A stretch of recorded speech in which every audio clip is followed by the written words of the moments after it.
I've made a lot of movies, very low budget movies. On this last one that I made, it's starring a Kenyan, Ati. It'll come out probably next year. We had a fairly small budget. Rather than saying, hey, we want to make this big, huge movie, instead we're saying, what do we have available to us and make a story that works. When my director was writing it, he knew as a first-time feature director that nobody was going to write a check for $20 million. So instead, we have to write something that he thinks he could get somebody to put up the money for, and then we did. So it's kind of like looking at what's possible. Resources is actually not the problem. It's the plan with the resources that you have available to you.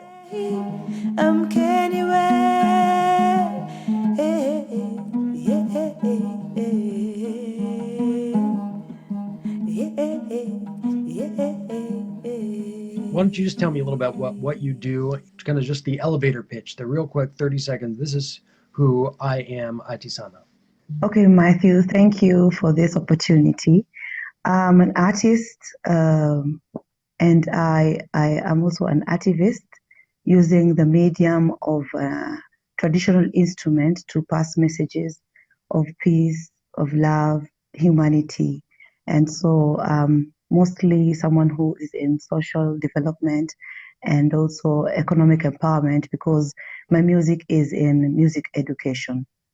Okay, music education. So what does that mean exactly to you? Music education basically is music in which is transferred to students and generations to generations by practically modules and learning skills.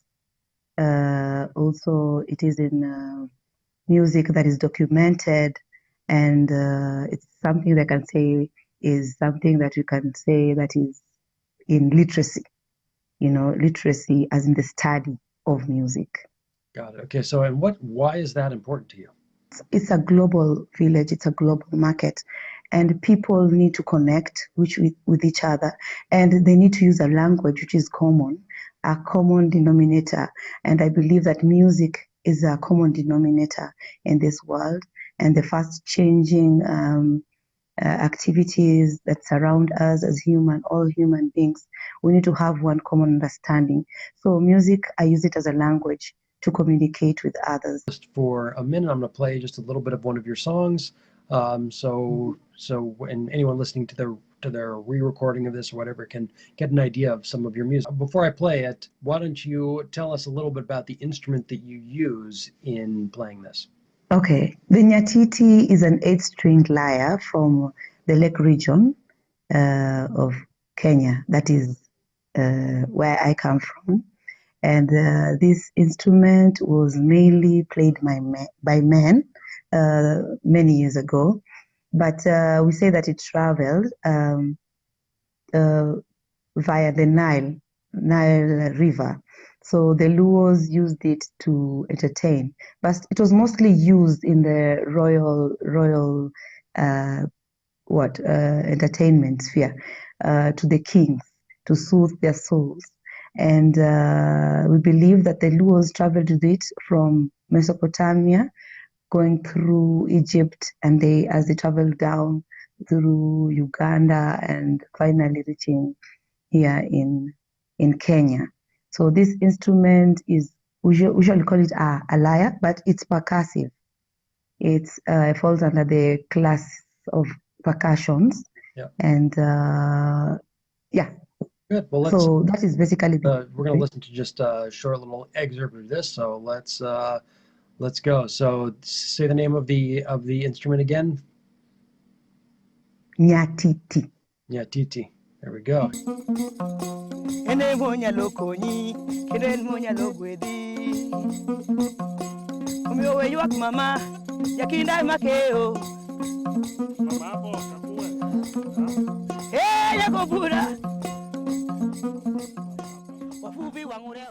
All right. So those are kind of the two pieces of your of what you do, from what I understand. You are a musician, a performer, and also a music educator, right?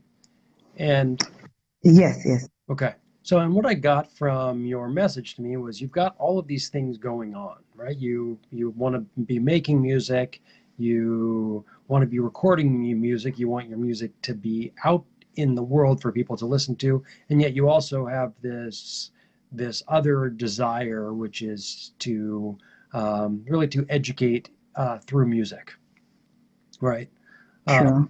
and if I understood correctly, one of the things that you are challenged with or struggling with is how do you balance all of these things and actually find some semblance of success in doing so many different things and actually getting them from just, oh, I really want to have this arts organization, or I really want to record, or I really want to write new music, and then actually doing it. What has been your big struggles or obstacles in doing your work?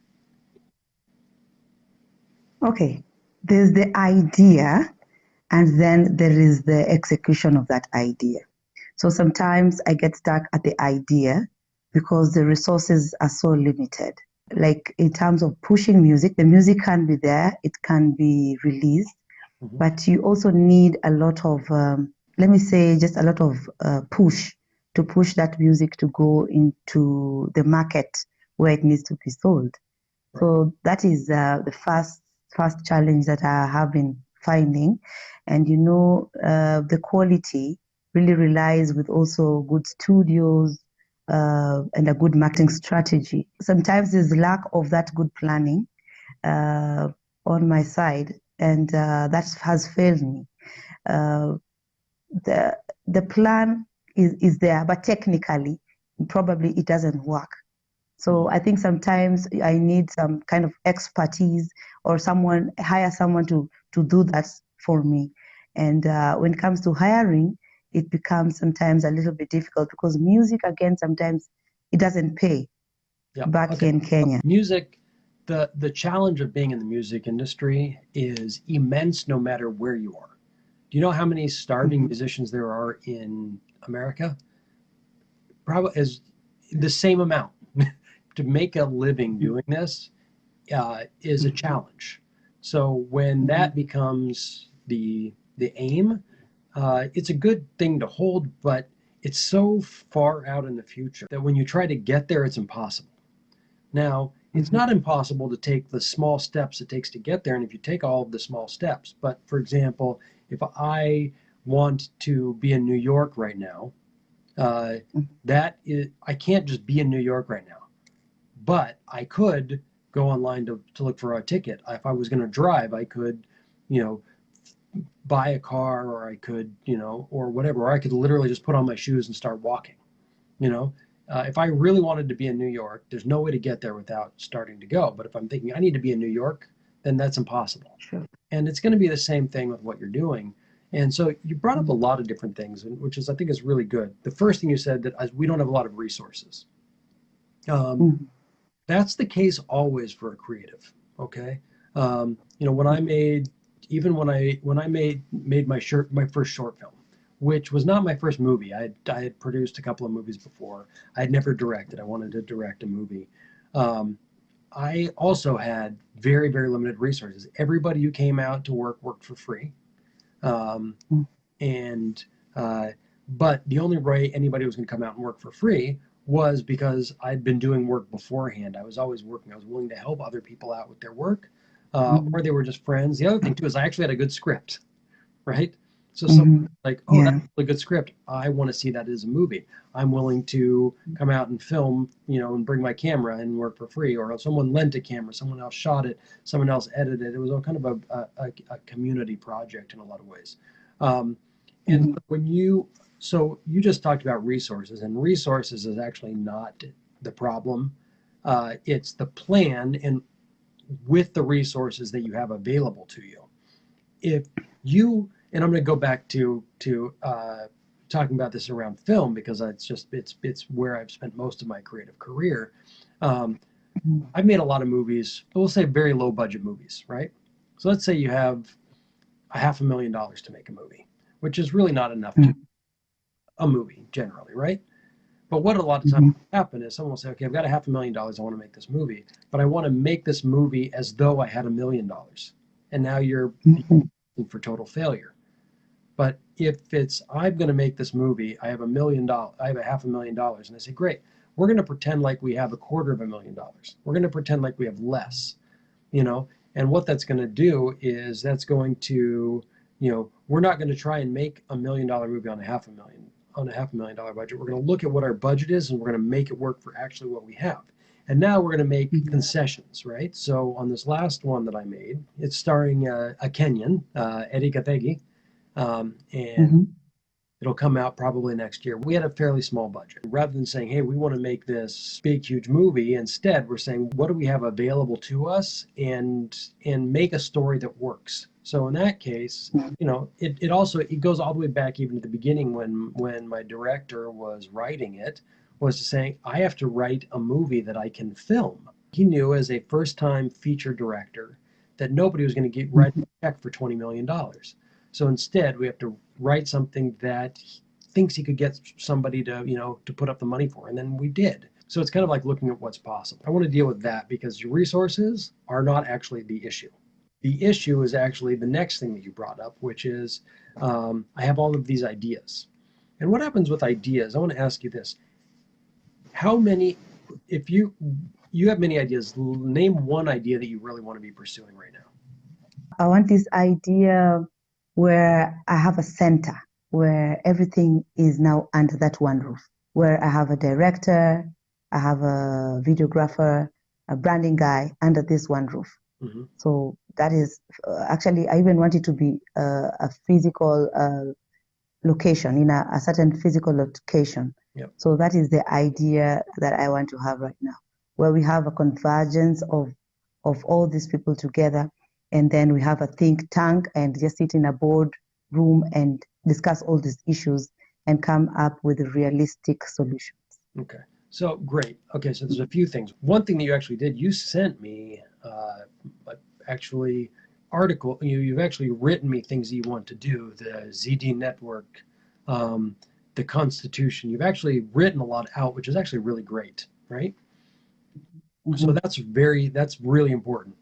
Now that you have that and it's this big vision, the thing that to begin to work on is actually what is the next steps that you can take, not this is a step I would take if I had additional resources. You want to have a building, but you don't have a building yet, right? And you have a budget, but you don't actually have the money for that budget, right? You don't have a director, you don't have all these people. So the question to me when I'm looking at that is, well, what actually can you do, right? What can you work on? So when you look at that, you've got this big idea, and now it has to come right back down into what is possible for me to do right now. And that's got to be something that you can do every week, sometimes every day or 5 days a week. Like, what do you actually do to move that idea forward? And what can you actually be doing? So, like PAWA 254 in Nairobi, for example, didn't necessarily start out with that great location, right? It started out with one guy and a dream and just doing the work, no matter what. My favorite filmmakers, the Duplass Brothers, it almost seems like they exploded onto the scene. Like, wow, where did these guys come from? All of a sudden, they're producing 5 movies a year, and they're directing one, and they've got a TV series running as well, and then one of them is acting in another series. And like, how does that happen? Well, going back to the beginning, they didn't have any money. They started making short films with one little camera, and they didn't have much. Like the first film that they did that I saw was a short film, and it was one guy, one location, one tiny scene. It was just this, like, it was tiny, but they were doing it no matter what. So if they had said, for example, I want to be producing a TV series, that was impossible 15 years ago, right? Mm-hmm. So they never could have gotten to where they are now without making this crappy little short film. And I say crappy, it was actually really, really good, but it was shot on a crappy little camera in one location, bad lighting, right? So those are so I kind of want to throw back at you, like, you've got this big idea. What can you do right now that you can really engage with and say, I can do this now. I can get people involved. What is one thing you can do? I look at my immediate family as resource people, and we have producers in the family, we have musicians in the family, and I have designers and web designers. So I think I can start with immediate family. Even in terms of a land, in Kenya we have ancestral, land which is passed on from maybe father to son, and I'm looking at all these resources as possible resources to set up the center where we can produce the works.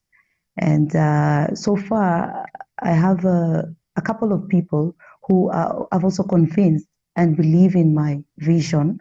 I think which was also a tall order for me over the years. It's taken a long time, but right now I can say even if it's a matter of shooting a film or a video, which I've always wanted to do, even for my song BD, you notice it doesn't have a video. We now have a location.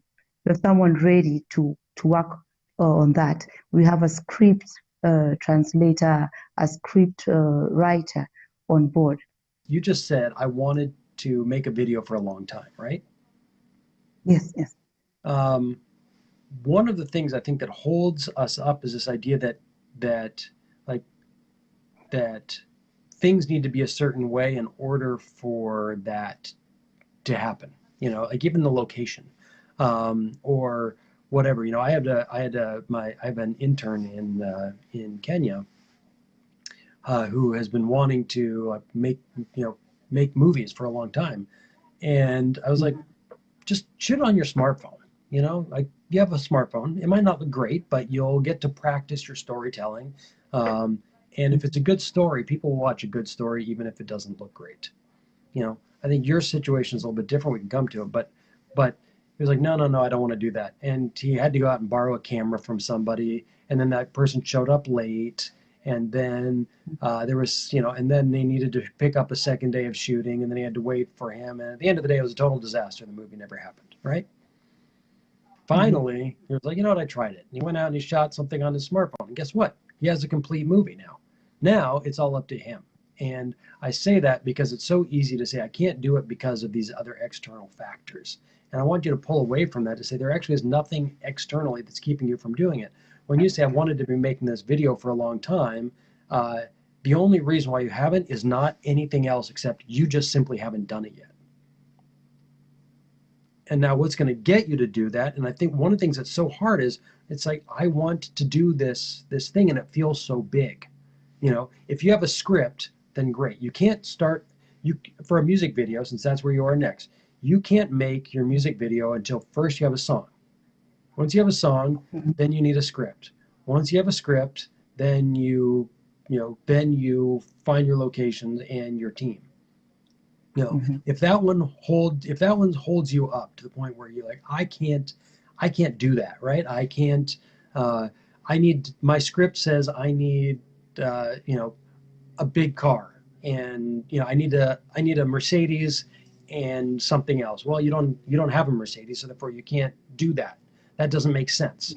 Then you find what can you do, right? And then you go back and you can rework it. Oh, I don't have a Mercedes, but I have my uncle has an old Toyota. Or you know what? Maybe we don't even need a car. Let's do something else. Whatever. You know what I'm saying? The movie Tangerine was shot on an iPhone 4S. Okay, so if Sean Baker can make a movie, a feature film that's in theaters on an iPhone 4S, then when you're telling me that resources are your problem, it's just not true. The resources of problem are for what you have imagined it needs to be in this moment. Okay? So you can make a music video, and guess what? If you make a music video and you don't like it, you can go back and make another one. And you can make another one after that. You can make it for the same song. You can say, you know what? I can't quite decide between if I want to do it this way or this way. Well, then you just do one. You pick one way and you do it. And then if that works, great. And if it doesn't work, then that's also fine. And you try again.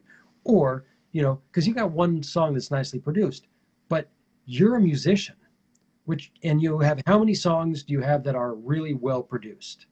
Like 10. Okay, 10. Great. That means you have 10 songs that you could go out and make videos for. Am I right? Yes, Okay. sure. So I think what I'm kind of like getting at is that for the creative work and for all of it, it's actually a matter of simply doing it. And one of the things that holds people up, even when you were talking about it right now, I have one published. The way you speak about it is your one song published is better than your 10 songs that are not published. But that's not true. That's only for what other people think, right? Oh, I've got this one song that's published in France and the Performing Rights Association is CCAM, and that's great. But I don't care about that. As an artist, yeah, we want our work to get out there, but you have to just continue to be doing the work. And the work that you have made that's not published is just not worse. It's perceived to be less than by you, also even the way you speak about it. You've recorded 10 songs. Go make 10 music videos. Seriously, you've got the songs, and let them be bad. Or you go through, if you don't want to make them bad, go watch very well-produced music videos and be like, how can I do that? I'll tell you, for shooting on the smartphone, for example, you have to do a lot more. Like, you got to be a little bit tighter. Right here, like here we are, I'm in your, right here in the screen, just because they tend to be wide. They're like 20, they're like a 20 millimeter or something. Start watching other music videos and be like, what can I take from that? Particularly, I would watch female artists. No, I wouldn't look towards male artists necessarily. So, like what are, just, and I say that because, I mean, you can look also you can definitely look for male artists too, but, what are people doing? How are people using, the insert shots of your Nyatiti? What are the insert shots of, you from behind? These, just anything that you can just put together, you can throw it up on YouTube. By the time we talk next, you should have 10 music videos done. The only reason you don't have 10 videos, part of it's also how you're thinking of it. I have to have all of these other in order to do it. Those 10 songs aren't as legitimate as BT. That one's more legitimate because it's been published. Not true. Okay? Do what you can. The difference between people who actually achieve their dreams and people who don't is really just simply, are you willing to do it no matter what? And if you have a goal of saying, I want to, and what we get caught in is, I want to have 10 songs published. Well, overthinking. I think I have that weakness of overthinking. Everybody does. Yeah. Everybody does. Okay. But you got to pull it right back, because publishing a song is actually not up to you because you're not a publisher. Writing a song and recording a song is up to you because you're a songwriter and you're a recording artist. That's up to you. So that's what I kind of want you to be looking at here.